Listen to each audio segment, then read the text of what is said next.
Halo Super Viewers, kembali lagi di Denka Super Show, your extraordinary podcast. Nah, Denka Super Show ini merupakan program Departemen Info yang kini bertransformasi menjadi lebih atraktif dalam sebuah talk show.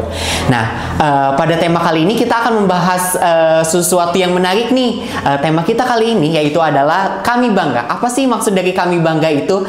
Jadi, tema kali ini kita tuh akan membahas prestasi-prestasi mahasiswa FKG Unjani di tingkat internasional. Nah, oleh karena itu, hari ini, pada podcast kali ini kita telah mendatangkan mahasiswa-mahasiswa berprestasi FKG Unjani yang telah mewakili Unjani di tingkat internasional. Oke, nah boleh nih Teh perkenalan dulu kepada Spoky Persima. Halo, nama aku Zahra, aku dari angkatan 2021. Halo, nama aku Fahad dari angkatan 2021. Oke, Teh Zahra sama Kang Fahad nih. Nah, kalau boleh tahu Teh, apa sih Teh motivasi Teteh dalam mengikuti lomba-lomba internasional tuh? Kalau motivasi aku kayaknya karena kita kan nggak bisa berhenti belajar ya, human never stop learning. Tapi kita tuh harus bisa ngukur benchmark belajar kita tuh sampai mana ya dengan cara bisa mengikuti lomba-lomba itu. Kalau dari aku begitu sih. Mungkin mau ke challenge myself kali ya. Mungkin kalau dari Fahad? Kalau dari aku sih selalu pengen punya karya buat bisa bermanfaat buat masyarakat gitu. Makanya aku ikut kompetensi berupa video edukasi dan nantinya ke ini ya, saya ada buat internasional. Wih. Kalau boleh tahu nih, kemarin baru menangin lomba apa sih Kang Teh? Kalau kemarin aku baru menangin lomba video edukasi. Kemudian sebelumnya aku menangin SEADE. Wih, keren. Teteh? Kalau aku lomba terakhir yang aku ikutin itu ada dari literatur review dari Densmart UI, aku masuk top 10 abstraknya, terus juga ada SEADE. Kalau boleh tahu, bisa diceritain nggak Teh ke Supervisors gimana proses sampai jadi menang gitu? Kayak apa aja yang harus dipersiapkan, apa aja yang harus disiapkan gitu Kang kalau untuk lomba itu? Kalau SEADE itu kan kita bikin sebuah barang atau produk yang bisa bermanfaat buat masyarakat gitu. Jadi kita riset dulu, kita bikin barangnya, kemudian kita langsung penyuluhan ke masyarakat, pretest dan post-test gitu. Nah, bermanfaat nggak sih buat masyarakat? Kalau misalnya bermanfaat, nah itu bisa diajuin idenya ke SEADE gitu. Nah, kalau misal idenya idenya misal bagus nih buat SEADE. Nah, itu tuh nanti kita bakal masuk 10 besar dari SEADE-nya. Nanti kalau masuk 10 besar, kita diundang ke SEADE-nya langsung, bisa ke Kamboja, Singapura, kalau sekarang Malaysia. Gitu. Kalau Akang kemarin kemana? Kalau kemarin saya di Singapura. Kalau Teteh boleh diceritain deh perjuangan prosesnya. Kalau aku waktu itu kebetulan bareng-bareng sama Akang Tata senior aku, jadi aku juga masih banyak dipandu sama mereka. Untuk tips dari lomba itu jangan malu buat minta bantuan senior kalian. Kayak it's okay to reach out. Dan kalian juga harus tahu buat planning lomba-lomba kayak gitu harus tahu battlegroundnya kayak gimana. Jadi apa yang bakal kalian lakuin di sana, terus gimana cara kan nanti kita presentasi idenya ya. Dan itu tuh kita tuh harus bisa persuasif ke juri kenapa ide kita tuh bisa lebih bagus daripada yang lain. Itu yang diperluin di dalam kompetisi lomba itu. Siap. Waktu kan itu harus presentasi, ada perasaan kayak nervous gak? Kayak ini kayak takut nih di depan internasional kayak ngomong kayak gitu, gimana perasaannya waktu mau presentasi itu? Jujur waktu itu aku bukan jadi presenternya, jadi aku cuman termasuk anggota timnya yang ikut nulis, bikin PowerPoint. Jadi bukan aku presenternya. Mungkin kalau dari tim Fahad? Dari saya juga bukan presenter, tapi saya editor dari setiap video yang ada di nanti kan di produk itu kan ada video yang bisa di-scan. Nah, saya ngedit di situ. Tapi saya juga agak deg-degan sih kalau pas video itu diputar sama jurinya gitu. Tapi Akang Teteh ikut gak waktu video itu ditampilkan? Ada di tempat apa gimana? Kalau kemarin saya nggak ikut ke Singapura karena ada ini. Ada apa? Apa Kang? Kuliah? Iya. Oh. Jujur waktu itu aku tuh bukan video tapi kita tuh kayak bikin suatu mock up gitu, dan mock upnya emang dibawa ke sana dan dipresentasiin di sana. Iya. Berarti yang presentasinya ada tim presentasi gitu? Iya, ada tim presentasinya, ada bagian-bagiannya. Nah, gimana nih? Kan kemarin juara nih. Gimana perasaan Akang Teteh waktu dengar wah juara nih kayak gitu, gimana? Jujur waktu itu aku nothing tulus banget, kayak apalagi lihat universitas lain dari negara mancanegara, jadi kayak ya udah deh nggak apa-apa, we fought with our best, terus ya alhamdulillahnya menang gitu. Kalau saya lebih ke nggak nyangka sih. Wah, bisa menang gitu. Oh iya pasti Iya. kan. Juara 1 lagi. Wih keren. Itu juara 1 tuh udah ngalahin univ apa aja tuh di international tuh? Kemarin tuh juara 1 Unjani, terus juara 2 kalau nggak salah UGM ya, Gajah Mada. Oh UGM. Tuh Iya. keren. Ujian itu udah keren, sekarang udah bisa ngalahin UGM. Ya. Terus juara 3-nya? Juara 3-nya dari luar Indonesia. Wih keren. Saya lupa tapi dari luar Indonesia. Nah, kesan selama mengikuti lomba itu, kalau boleh tahu Kang Teh gimana?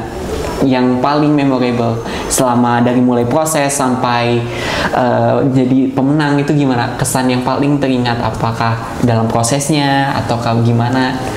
Mungkin kesannya itu kalau dari aku adalah just do your best. Karena waktu itu aku lagi sakit juga kan sambil lomba. Jadi kayak ya gak apa-apa, kita give it all aja. Untuk kesannya ya pasti menyenangkan karena senior-seniornya juga asik. Dan lomba di luar itu beda banget sama lomba di kita yang super duper formal. Di sana tuh pasti iya, ada di after sana. party. Oh, ya, ada gitu. after party-nya. Itu yang paling berkesan menurutku.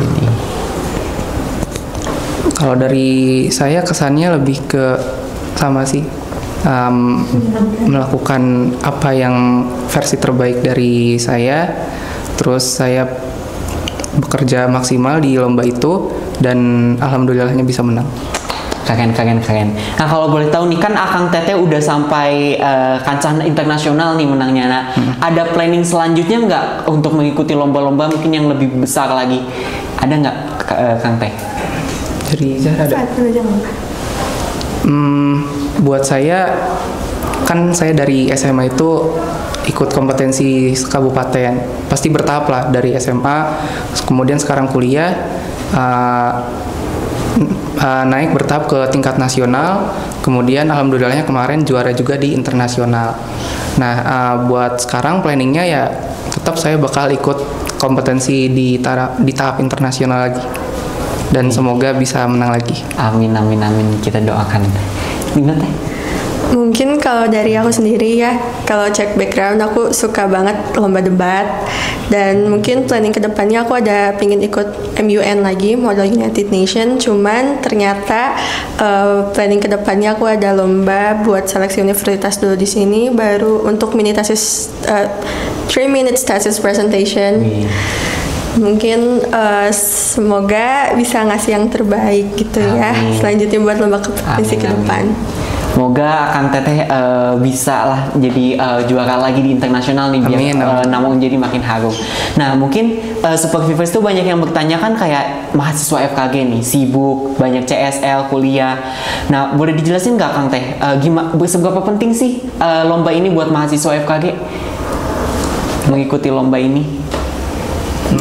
Pentingnya itu kita bisa membagi waktu, terus kita bisa bekerja secara tim gitu. Soalnya kan kalau misal lomba itu susah banget kalau buat diikutin sendirian. Pernah sih saya juara di lomba tingkat nasional sendirian, untungnya juara juga, tapi itu susah banget gitu, hard banget. Jadi lomba ini perlu dilakukan secara tim, dan itu melatih bekerja secara tim. Terus juga itu bisa belajar gimana caranya kerja tim. Terus nanti kalau misal juara kita bakal bangga banget ke diri kita sendiri gitu. Iya. Benar bangga ya teh. Kalau tetehnya? Kalau kalau dari aku di luar nambahin poin kita sebagai mahasiswa atau kreativitas kita di CV atau hal lainnya, itu salah satunya itu adalah bisa ngelatih working under pressure. Karena lomba itu kadang pressure-nya gede banget, apalagi ketika kamu harus hadir ke tempat, terus kamu awalnya udah pede nih, terus lihat lawan-lawan kamu langsung down, kamu tuh harus terus tiba-tiba stres, itu tuh harus diatur. Karena kan di lomba itu biasanya kita tim. Kalau misalnya kamu stres dan gak bisa working under pressure, ya tim kamu juga bakal apa ya, jadi kayak goyah gitu juga. Jadi working under pressure itu. Siap. Nah itu tuh Super Fever, jadi penting banget untuk ngikutin lomba ini. Nah itu kan udah sampai internasional. Ada nggak ini nggak sih teh dari FKG Unjannya apresiasi kalau udah yang menang lomba kayak gitu, yang jadi bikin manfaatnya gitu dari ikut lomba ini tuh? Ada apa aja tuh kalau boleh dijelasin? Jujur mereka pasti ngasih apresiasi, pasti itu akan dikasih karena FKG Unjani itu sangat suportif sama mahasiswanya. Tapi kita nggak bisa bilang di sini bentuk apresiasinya apa kayaknya. Mungkin sama sih, ada sih hadiah dari FKG Unjani. Dan hadiahnya itu dibagi bareng sama yang hadiah dari beasiswa gitu. Oh iya, jadi bisa ke beasiswa juga nantinya nyangkutnya gitu kalau misalnya lomba. Iya. Nah tuh, jadi para Super Vivers mahasiswa FKG Unjan itu lomba tuh penting tuh. Ntar juga pasti dapat apresiasi, malah bisa dapat beasiswa juga dari FKG Unjani.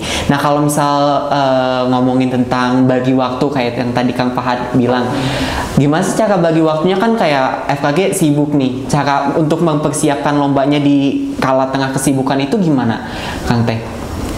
Kalau boleh. Kalau dari saya, sibuk sih sibuk, tapi usahain jangan begadang. Iya, soalnya kalau kita begadang di hari ini kita begadang, pasti besoknya itu bakal kacau banget waktunya. Karena kalau misal kita begadang kan nanti bangunnya telat. Nah dari bangunnya telat itu ya kesononya bakal kacau lah gitu. Kalau dari awalnya dari paginya aja udah sibuk acak-acakan gitu, ya udah ke sorenya malamnya juga acak-acakan. Kalau biasanya kan kayak kuliah sampai sore, berarti kalau belum ngerjain tugas itu kapan nih persiapan lombanya tuh malam berarti ya Kang? Apa gimana? Iya malam. Jadi sorenya ngerjain tugas, baru malamnya ngerjain lomba. Atau bisa dibalik juga, sorenya ngerjain lomba, malamnya ngerjain tugas. Kalau gitu. Dari tetehnya teh? Jujur kalau dari aku pasti ada yang harus dikorbankan kan, nggak mungkin enggak, karena sehari itu 24 jam kamu nggak bisa nambah waktu. Jadi mungkin biasanya kalau misalnya aku sehari itu atau di hari itu aku harusnya olahraga misalnya 2 jam atau berapa, tapi karena ada lomba ya udah aku nggak olahraga, aku pakai waktu 2 jam itu buat ngerjain kasih lomba itu. Iya. Gitu ya. Nah kan tadi nih udah dijelasin ke Super Vivers apa sih benefitnya jadi ikut lomba ini.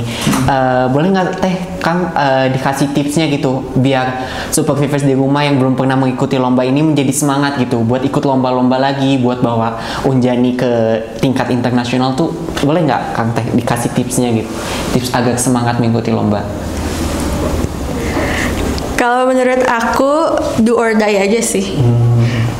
Kalau misalnya kamu ngerasa lomba ini kayaknya aku bisa menang sini, tapi ragu-ragu, ya ikut aja, do or die, harus nothing tulus. Kalau nggak kayak gitu, kamu nggak akan maksimal. Dan kalau misalnya kamu menang, sebenarnya menurut aku kalau di lomba itu nggak ada menang kalah, adanya ada yang menang, ada yang belajar. Kalau misalnya pun kamu menang, kamu pasti nambah poin, nambah value buat diri kamu sendiri, kamu bangga sama diri sendiri, hasil kerja kamu terbayar. Kalau nggak menang juga ilmunya nggak ada yang sia-sia. Jadi singkatnya jangan takut kalah ya Teh. Iya, karena pasti ada kita bakal dapat sisi manfaatnya gitu. Iya. Kayak ada ilmunya, kita belajar lebih kayak gitu ya Teh. Kalau dari Akang? Kalau dari saya sih, cara saya selalu konsisten di kompetensi itu pasti selalu bayangin hasilnya gitu. Kalau misal nanti hasilnya kita juara di lomba itu kita pasti bangga banget sama diri sendiri.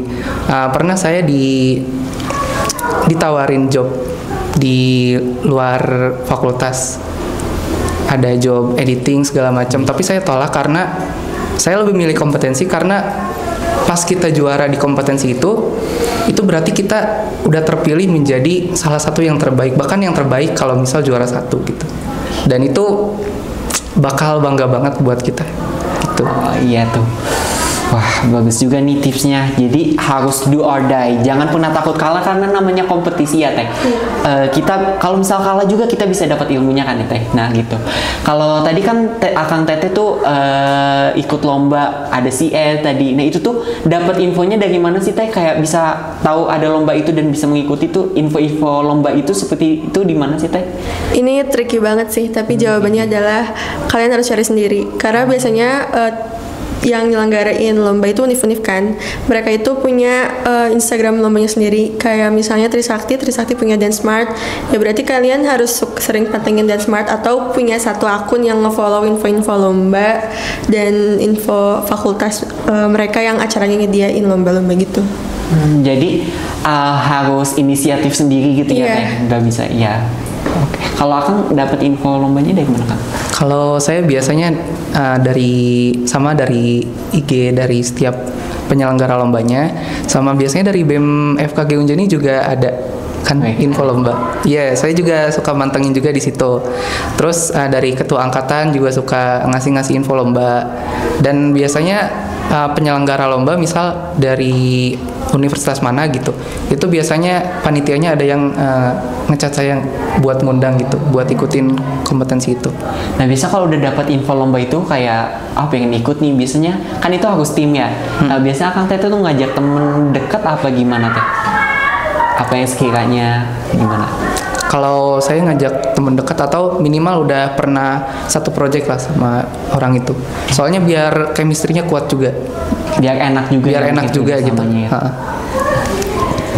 Aku personally setuju sama Pak Had, karena kalau misalnya kita udah kenal terus nggak akan ngerasa kayak canggung, atau misalnya kalau ada yang pingin dibenahi juga komunikasinya juga oke-oke aja gitu, dan teamworknya juga udah lebih stabil gitu.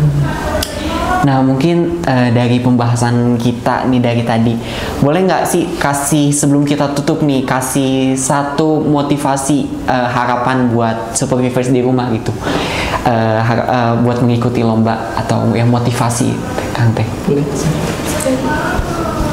Motivasi saya apa ya? Selalu ikut kompetensi apapun itu kompetensinya gitu, dan selalu fokus di kompetensi itu.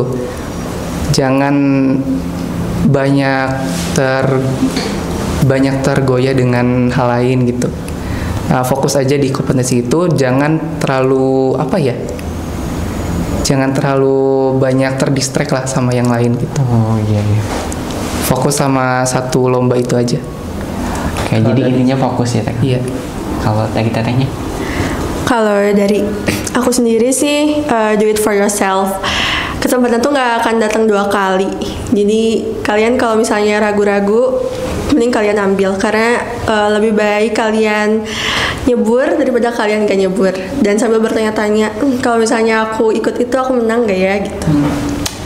Tuh, banyak tuh pesan-pesan yang udah disampaikan sama Akang Tetehnya buat temen-temen. Jadi kalau misalnya mau ikut lomba, kalian harus fokus, jangan takut kalah.